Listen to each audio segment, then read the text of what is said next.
कर्नाटक की सिद्धारमैया सरकार इस वक्त चारों तरफ से घिरी हुई है। एक तरफ तो सीएम सिद्धारमैया का इस्तीफा मांगा जा रहा है, तो वहीं दूसरी तरफ deputy CM DK Shiv Kumar पर भी खतरे के बादल मंडरा रहे हैं, जिससे उनकी टेंशन बढ़ी हुई है। इतना ही नहीं, सिद्धारमैया की सरकार में हुए घोटालों को लेकर बीजेपी भी पूरी तरह से हमलावर नजर आ रही है और जमकर विरोध प्रदर्शन कर रही है। लेकिन वो कहते हैं ना, उल्टा चोर कोतवाल को डांटे। एक तो घोटालों के आरोपों में सिद्धारमैया सरकार फंसी हुई है, लेकिन फिर भी सरकार के मंत्री आरोप लगा रहे हैं कि ईडी और सीबीआई का इस्तेमाल कर्नाटक सरकार को गिराने के लिए किया जा रहा है। तो क्या कुछ है पूरा मामला, किस तरह से कर्नाटक सरकार पूरी तरह से घिरी हुई है, इसी का पूरा कच्चा चिट्ठा खोलेंगे। कर्नाटक सरकार पर फिर मंडराए खतरे के बादल। घोटालों को लेकर जमकर विरोध कर रही बीजेपी। सीएम से लेकर डिप्टी सीएम बुरी तरह से फंसे। लगातार लग रहे हैं कर्नाटक सरकार को झटके। कर्नाटक की कांग्रेस सरकार को लेकर एक के बाद एक नए खुलासे हो रहे हैं, जो सिद्धारमैया सरकार को मुसीबत में डाल रहे हैं। तो चलिए शुरुआत करते हैं सीएम सिद्धारमैया से मांगे जा रहे इस्तीफा से, जिसने उनको नई टेंशन दे दी है। भारतीय जनता पार्टी के नेताओं और विधायकों ने महर्षि वाल्मीकि विकास निगम और मूडा घोटालों को लेकर कर्नाटक विधान सौदे की गांधी प्रतिमा पर विरोध प्रदर्शन किया। भाजपा विधायकों को और एमएलसी के ने कथित घोटालों के लिए मुख्यमंत्री सिद्धारमैया के इस्तीफा की मांग की। भाजपा नेता सीटी रवि ने 19 जुलाई को मीडिया से बात करते हुए कहा कि कांग्रेस ने SC/ST से पैसे लूटे हैं और उस पैसे का इस्तेमाल कर्नाटक और तेलंगाना के चुनाव में किया गया है। हम इसका विरोध कर रहे हैं। सीएम को इस्तीफा देना चाहिए। भाजपा नेता सीटी रवि के इस बयान के जवाब में उप मुख्यमंत्री डीके शिव कुमार ने कहा कि सत्तारूढ़ पार्टी विधानसभा सत्र के दौरान राज्य में भाजपा सरकार के सत्ता में रहने के दौरान हुए घोटालों के बारे में बात करेगी। जब कर्नाटक में भाजपा की सरकार थी तब कई घोटाले हुए। हम विधानसभा में ये बात बताएंगे और इसे रिकॉर्ड में लाएंगे। भाजपा सरकार के तहत 300 करोड़ रुपए से अधिक के घोटाले हुए हैं। हम सदन में ये बात बताएंगे कि वो भ्रष्टाचार के राजा हैं। कुछ जांच चल रही है और जल्द ही हम दोषियों को गिरफ्तार भी करेंगे। इससे पहले 18 जुलाई को कर्नाटक के मुख्यमंत्री सिद्धारमैया ने भाजपा पर निशाना साधते हुए पूछा कि जब वे सत्ता में थे तो पार्टी ने अनुसूचित जातियों और अनुसूचित जनजातियों के लिए बजटीय आवंटन बांटने के लिए कोई कानून क्यों नहीं लागू किया। इसके अलावा भी सीएम सिद्धारमैया ने कई बयान दिए हैं। लेकिन पहले चलिए आपको बताते हैं कि क्या है वाल्मीकि और मूडा घोटाला, जिसको लेकर सीएम मुसीबत में घिरे हुए हैं। क्या है MUDA और वाल्मीकि घोटाला? आरोप है कि सिद्धारमैया की पत्नी को मैसूर के एक महंगे इलाके में मुआवजा देने के लिए भूखंड आवंटित किए गए थे, जिसकी संपत्ति का मूल्य उनकी उस जमीन की तुलना में अधिक था जिसे मूडा ने अधिग्रस्त किया था। मूडा ने पार्वती को उनकी 3.16 एकड़ जमीन के बदले 50/50 अनुपात योजना के तहत भूखंड आवंटित किए थे, जहां मूडा ने एक आवासीय लेआउट विकसित किया था। इस योजना में लेआउट बनाने के लिए अधिग्रस्त अविकसित भूमि के बदले भूमि खोने वाले को 50% विकसित भूमि आवंटित करने की परिकल्पना की गई है।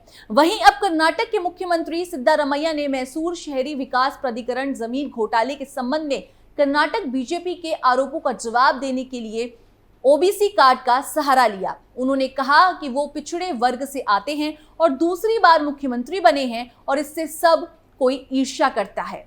उन्होंने कहा, मेरे खिलाफ साजिशें चल रही हैं, लेकिन मैं उनसे डरने वाला नहीं हूं। उन्होंने कहा कि अगर बीजेपी सरकार की तरफ से जमीन गलत दे दी गई तो जमीन वापस ले ले और हमें हमारा हक दे दे। सिद्धारमैया के खिलाफ खड़े हुए इस विवाद का आधार ये है कि धोखाधड़ी से जमीन गंवाने वालों को जमीन आवंटित किए गए थे, जिनमें सिद्धारमैया की पत्नी पार्वती को दी गई जमीन भी शामिल है। उन्होंने कहा, मेरी पत्नी की जमीन मूडा यानी कि मैसूर शहरी विकास प्राधिकरण ने अवैध रूप से ले ली थी और जब मैं 2014 में सीएम था तो उन्होंने मुआवजे के लिए आवेदन दायर किया था। सीएम सिद्धारमैया ने कहा कि उन्होंने अपनी पत्नी को ये कहते हुए मना कर दिया था कि जब तक मैं सीएम हूं तब तक मुआवजे के लिए आवेदन दायर न किया जाए। बाद में 2020-21 में उन्होंने बीजेपी सरकार के पास मुआवजे के लिए आवेदन दायर किया और सरकार ने उन्हें जमीन आवंटित की। सिद्धारमैया ने कहा, अगर बीजेपी को लगता है कि हमें दी गई जमीन ज्यादा महंगी है तो जमीन वापस ले ली जाए और हमें हमारा हक दिया जाए। उन्होंने कहा, मुझे निशाना बनाया जा रहा है क्योंकि मैं ओबीसी से आता हूं और दूसरी बार मुख्यमंत्री बना हूं। बीजेपी सिर्फ मेरे खिलाफ झूठे आरोप लगाने की कोशिश कर रही है। वाल्मीकि घोटाला क्या है? वाल्मीकि विकास निगम के अध्यक्ष चंद्रशेखरन ने कुछ महीने पहले शिवमोगा में आत्महत्या कर ली थी। एक नोट में उन्होंने निगम से अवैध तरीके से करोड़ों रुपए अलग अलग खातों में ट्रांसफर करने का आरोप लगाया था। उन्होंने साथ ही फंड ट्रांसफर में अनियमितता का आरोप लगाया था। सीआईडी के डीएसपी मोहम्मद रफी के नेतृत्व में एक विशेष जांच दल मामले की जांच कर रहा है। चंद्रशेखरन के लिखे गए डेथ नोट में सत्यनारायण वर्मा और सैदेज का नाम लिया था। फिलहाल एसआईटी ने सतेज को हिरासत में ले लिया है। निगम में हुए करोड़ों रुपए के घोटाले की जांच कर रही एसआईटी ने कई अहम सबूत उजागर किए हैं। हाल ही में जांच में 700 से ज्यादा खातों में पैसे ट्रांसफर होने की बात सामने आई है। शुरुआत में पता चला कि सिर्फ 18 खातों में ट्रांसफर हुए हैं। हालांकि ये पता चला है कि सैकड़ों खातों में पैसे ट्रांसफर किया गया है। आरोप सामने आने के बाद बी नागेंद्र ने 6 जून को अनुसूचित जनजाति कल्याण मंत्री पद से इस्तीफा दे दिया था। कर्नाटक सरकार गिराने की हो रही साजिश। कर्नाटक के राजस्व मंत्री कृष्णा बायर गौड़ा ने कहा है कि केंद्र कर्नाटक में कांग्रेस की सरकार को गिराने के लिए ईडी का इस्तेमाल कर रहा है। राज्य में हुए वाल्मीकि कॉरपोरेशन घोटाले में गिरफ्तार लोगों पर ईडी वरिष्ठ नेताओं का नाम बताने का दबाव बना रही है। गौड़ा ने दावा किया कि झारखंड, दिल्ली, केरल, तमिलनाडु, आंध्र प्रदेश, तेलंगाना और पश्चिम बंगाल की तरह केंद्र कर्नाटक में भी ईडी के जरिए सरकार पर दबाव बना रही है। उन्होंने आरोप लगाया कि ईडी, आयकर विभाग और सीबीआई के जरिए विपक्ष को परेशान किया जा रहा है। उन्होंने कहा कि हमारी पार्टी ने कानूनी लड़ाई लड़ने की तैयारी कर ली है और लोकतंत्र को बचाने के लिए सड़क पर उतरेगी। उन्होंने कहा कि भाजपा को एहसास हो गया है कि वो 2019 की तरह कांग्रेस और जेडीएस सरकार को गिरा नहीं सकती है, इसीलिए अब ईडी का सहारा लिया जा रहा है। उन्होंने ईडी पर घोटाले में शामिल आरोपियों के खिलाफ अच्छी कार्रवाई न करने का आरोप लगाया है। ईडी घोटालेबाजों को गिरफ्तार नहीं कर रही है। मंत्री ने कहा कि ईडी ने उस घोटाले की जांच शुरू की जिसका अधिकार हमारे पास है, जबकि भाजपा नेता जिन घोटालों में शामिल हैं उनकी जांच नहीं की गई। पिछले 4 साल में सभी बोर्ड और निगम में घोटाले सामने आए, लेकिन ईडी ने उनकी जांच नहीं की। गौडा ने कहा कि एक रिपोर्ट के मुताबिक ईडी ने 400% ज्यादा केस दर्ज किए हैं। इनमें से 95% केस विपक्षी पार्टियों के नेताओं के खिलाफ दर्ज किए गए हैं, जबकि शेष 5% केस भाजपा और उससे सहयोगी दलों के नेताओं के खिलाफ दर्ज किए गए हैं। उन्होंने कहा कि एक बार जो घोटालेबाज भाजपा का सदस्य बन जाता है तो उसका केस बंद कर दिया जाता है। ऐसे हमने महाराष्ट्र, तेलंगाना, पश्चिम बंगाल, बिहार और असम में देखा है। Deputy CM DK Shiv Kumar पर भी मुसीबत। कांग्रेस के तारनहार कहे जाने वाले डीके शिव कुमार 74 करोड़ के चक्कर में अभी फंसे रहेंगे। सुप्रीम कोर्ट ने डीके शिव कुमार को झटका दिया है और सीबीआई जांच पर अपनी भी मोहर लगा दी है।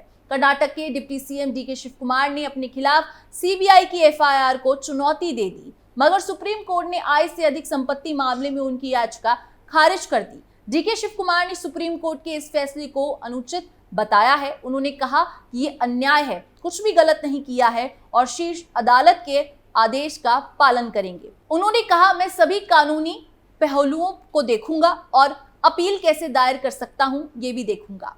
सब जानते हैं कि कैसे राजनीतिक और बदले की भावना से मेरे साथ ये सब हो रहा है। जब बीजेपी की सरकार थी तो उन्होंने सीबीआई को एफआईआर दर्ज करने की इजाजत दी। मैंने इसे रद्द करने के लिए कहा था, लेकिन उन्होंने कहा कि वो ऐसा नहीं कर सकते। रिपोर्ट्स के मुताबिक डीके शिव कुमार ने कहा कि उन्होंने कुछ भी गलत नहीं किया है और शीर्ष अदालत के आदेश का वो पालन करेंगे। शिव कुमार ने याद दिलाया कि राज्य सरकार ने उनके खिलाफ मुकदमा चलाने के लिए सीबीआई को दी गई मंजूरी वापस ले ली है और मामला लोकायुक्त को सौंप दिया गया है, इसीलिए सीबीआई जांच नहीं कर सकती। डीके शिव कुमार कर्नाटक प्रदेश कांग्रेस अध्यक्ष भी हैं। सुप्रीम कोर्ट में जस्टिस बेला एम त्रिवेदी और जस्टिस एस.सी. शर्मा की पीठ ने कहा है कि वो कर्नाटक हाईकोर्ट के आदेश में हस्तक्षेप करने के इच्छुक नहीं है। पीठ ने कहा, सॉरी, हम याचिका खारिज करते हैं। 11 कैंटीनों पर लगा ताला। रेवड़ी कल्चर के कारण कर्नाटक की कांग्रेस सरकार कर्ज में डूबी हुई है। फ्री में सुविधा देने के वादे ने राज्य का ये हाल कर दिया है कि कांग्रेस अब अपने नेता राहुल गांधी की दादी पूर्व प्रधानमंत्री इंदिरा गांधी के नाम पर शुरू इंदिरा कैंटीन भी चला नहीं पा रही है। मुख्यमंत्री सिद्धारमैया की फ्री रेवड़ी के कारण राज्य की कांग्रेस सरकार के पास पैसे की तंगी है। इससे गरीबों को सस्ता खाना उपलब्ध कराने के लिए शुरू की गई इंदिरा कैंटीन भी आर्थिक संकट पे आ गई है। कैंटीन के ठेकेदारों ने बिलों का भुगतान न होने के कारण बेंगलुरु में 11 इंदिरा कैंटीन में भोजन परोसना बंद कर दिया है। बुधवार 17 जुलाई की रात से इन 11 कैंटीनों ने खाना परोसना बंद कर दिया है। कैंटीन ठेकेदार का कहना है कि बहुत बेंगलुरु महानगर पालिका पर 65 करोड़ रुपए का बकाया हुआ कर्ज है, जिसका भुगतान नहीं किया गया है। यानी कुल मिलाकर चारों तरफ से कर्नाटक सरकार पर मुसीबतों का पहाड़ टूट गया है। अब देखना होगा कि कर्नाटक सरकार में घोटालों को लेकर जो नई कहानी शुरू हुई है वो कब खत्म होगी। कच्चा चिट्टा में फिलहाल के लिए इतना ही। बाकी तमाम खबरों के लिए आप देखते रहिए कैपिटल टीवी।